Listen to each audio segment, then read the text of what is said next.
El turno ahora es de la doctora Beatriz Feinholz y el tema tiene que ver con ciertos rasgos y riesgos de las TIC en la formación de las personas en la contemporaneidad.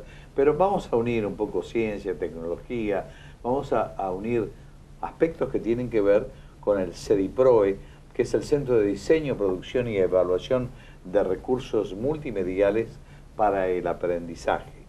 Y la doctora es la presidenta de este centro, así que tenemos para hablar muchísimo, mejor dicho, no nosotros, ella. Así que gracias por estar. No, yo les agradezco a ustedes realmente porque es una oportunidad de difusión, de esclarecimiento, así que me parece que está muy bueno. De docencia, de docencia. Y la gente también. Entonces yo, pues, primero y básico es que hoy se debe hablar de la formación de las personas, de la ciudadanía. Yo ya hablo montada en las TIC, que son las tecnologías de la información y la comunicación, ¿verdad? Porque uno de sus rasgos tiene que ver con la amplia cobertura, con la apertura y con la democratización para que llegue la información. Y yo cuestiono mucho esto del conocimiento realmente, porque la información debe transformarse en conocimiento, no es algo actual. Sí, la avalancha tecnológica que distribuye información, infointoxicación de la información, ¿verdad? Es avasallante por momentos. Por momentos siempre para mí. Internet, usted entra y es un shopping center continuo. No así otras, digamos, derivaciones como Internet 2, que es de ciencia y tecnología, ¿verdad?, específica para ello, y la web 2.0, que es participativa, y ahí los invito a quienes me están escuchando, que no sea un auditorio que escuche solamente, sino que participe con este programa, y eso creo que es la llave para motorizar muchas innovaciones, ¿verdad?, educativas, porque para mí, como decía, la formación de las personas trasciende la escuela.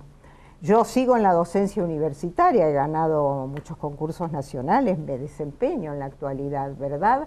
Y siempre en mis clases estamos hablando, obviamente, si trabajo en tecnología educativa, abrir esta mentalidad de la escolarización absoluta, ¿verdad? Porque muchas veces, o casi siempre, hay una disociación entre lo que pasa en los ámbitos académicos, áulicos, y lo que pasa en la realidad. Y como nosotros tenemos que pensar proyectos de intervención en la realidad para el cambio, la innovación, el mejoramiento de la calidad de vida en todas las dimensiones, llámese salud, que ustedes veo que trabajan mucho, ¿verdad? Llámese en economía, que es hacer mucha rearquitectura de las organizaciones, llámese comunidad, ¿verdad? Etcétera, etcétera. La escucho. Okay. Pero la escucho atentamente. Entonces, entre los rasgos, yo le contaba esos, pero hay muchísimos más que a lo mejor van a salir en contraposición cuando hablemos de los riesgos, que en realidad se habla rasgos y riesgos porque parece que es una contradicción, ¿verdad? Yo llamo que son alertas, y ahí es la intervención de cambio. Son alertas porque existen en la formación de las personas hoy día. Usted sale a la calle y todo el mundo anda con los teléfonos inteligentes, ¿verdad?, comunicándose, a veces o casi siempre irrumpen en la vida de una persona, también irrumpen por los mensajes, muchos discriminatorios de etnias, de género, de religiones, y entonces esto necesita obviamente otro tipo de deconstrucción para una reconstrucción. Vayamos un poco entonces a la esencia de todo lo que estamos hablando y que tiene que ver con formar. Okay. Entonces, ¿formar cómo? ¿A través de quién? ¿De qué forma? Ok, está muy bien. Primero yo creo que hay que desmistificar una serie de mitos alrededor de la tecnología, ¿verdad? Eso, por eso yo me refería a deconstruir. Que la tecnología nos va a salvar, que la tecnología es panaceica, en fin, qué sé yo. innumerables cuando, ya le conté, algunos rasgos que chocan con esta cuestión. La tecnología no es panaceica. A veces la tecnociencia hace más bochinche y más líos y problemas muy serios. Y mire, un ejemplito solamente, hablando de los teléfonos inteligentes, es el spam, ¿verdad? Y eso es basura. Y eso, además de, bueno, de incomodar, perder tiempo, distraer, en fin, tiene todas unas connotaciones en esta interacción mediada. Yo trabajo siempre con interacción mediada, en la cual se conforma la subjetividad. ¿Ve? El yo se arma, se configura en estos contextos. Y entonces, pues, ¿cómo me preguntaba usted, cómo esto se desarma? ¿Cómo apelamos a estrategias alternativas? Porque las planeamos en esas intervenciones. Usted también preguntó quién. Entonces ahí, como lo que decía antes, yo traspaso o amplifico la noción del profesor o del docente. Porque hay un instructor en una empresa, porque hay un líder comunitario en la comunidad que estemos, porque hay un tutor en los programas de educación a distancia. Yo formo tutores específicamente en la Argentina y otros lugares, entonces, cuyo perfil es diferente, pero las acciones concretas que tiene que hacer, obviamente condicen con lo que medianamente y rápidamente conté. Usted sabe que usted dijo algo que me llamó a hacer una pequeña reflexión muy simple. Usted habló de los spam, como aquello que la máquina de algún modo rechaza porque es basura. Lo hace automáticamente la computadora. Qué interesante sería que el hombre, el ser humano, tenga su propio spam como para rechazar aquello que no le sirve.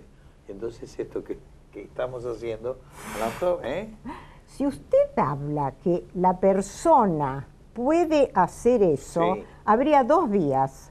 Una es la formación y la capacitación para poder discriminar, pero ojo, si lo va a tener incorporado con un chip, va a ser un cyborg. No para tanto.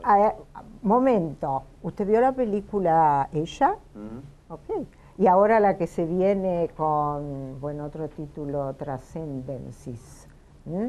Y eso no es nada, porque el movimiento filosófico habla de poshumanismo, en donde la fusión de persona y de artefactos, ¿verdad?, ya es una realidad. Y menos mal, porque en términos médicos esto es muy, muy importante y útil.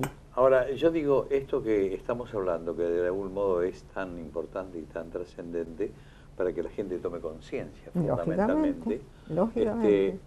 ¿Cómo llega al destinatario? Es decir, eso es tan importante como todo lo demás. Claro, eso es un trabajo arduo, y más en nuestra realidad argentina y latinoamericana, ¿verdad? Es un trabajo muy difícil, tenemos que formar a la gente, que es la bisagra de todo esto, ¿verdad?, con programas, con planificación estratégica que deberían, lo siento, trato de decir, ¿verdad?, un diagnóstico de la realidad, deberían responder e inscribirse en planeamientos estratégicos macro. Y eso entonces direcciona las inversiones, direcciona los objetivos, las misiones de la organización. Esto es un problema lógico, no tecnológico. Teniendo claro esto, ¿verdad?, yo puedo seleccionar y combinar los medios en base a los objetivos que persigo. ¿Me explico? Correcto. Estoy contándole el cómo muy rápidamente, ¿no es cierto? Entonces, los procesos que yo voy a desencadenar, que los que usted me preguntaba, ¿verdad? Y entonces los resultados, y después de los resultados los impactos a corto, medio y largo plazo. Es algo, ¿no? Esto poco se hace, hay que comenzar a hacerlo. Este es el gran problema. Ok, y bueno, la responsabilidad... ¿Quién recibe? Claro, yo no hablo de un usuario, que generalmente se habla de usuarios de la información, sino coprotagonistas. Y bueno, en el coprotagonista, el coprotagonismo, entonces tenemos que hacer movilización fundamentalmente de mentalidades en las personas, en las organizaciones, en los decisores políticos. Esto es un problema político, entonces, no tecnológico. Yo pienso que tiene todas las connotaciones, no solamente político, tecnológico, sino también de educación. O sea que está todo vinculado, Muy absolutamente. Bien. Muy bien. Entonces, a partir de allí es cómo se llega y cómo se permite que la gente pueda llegar. Ok, está bien. Son acciones mediadas, como estábamos diciendo. Así es. Entonces, en esta interacción, ¿no?, real y hoy virtual, porque todo está atravesado, para bien o para mal, pero es una realidad, ¿no? Todo está atravesado por las tecnologías de la información. Es pensar el diseño de entornos educativos para desencadenar, ¿no es cierto? Para mí, el cambio de mentalidades, la remoción de actitudes rígidas y la decisión, como para poder hacer intervenciones interesantes. Y eso, bueno, es un trabajo arduo, pero bueno, en otras realidades y también en muchas experiencias de nuestro país, nosotros tenemos planes que apuntan para ello. Vienen, van, el panorama es un poco incierto, en un terreno que es altamente controversial, porque cada uno, ¿no?, tiene diferentes modos, y es lógico, que pertenecen a tomas de conciencia, a inserciones grupales, a elecciones donde está la organización y así subiendo en un cono. Son problemas importantes, implican rearquitecturas, por eso yo decía de mentalidades. Las mentalidades, para que se cambien, son los elementos más profundos, son los valores, se arrastran ancestralmente. Entonces es desmontar creencias, en mi humilde opinión. Mi querida doctora, gracias por venir. Ha sido muy claro lo que hemos conversado. Así Muchas gracias espero a que les haya todos. servido a la gente. Ojalá Dios quiera. Gracias por estar. Por favor.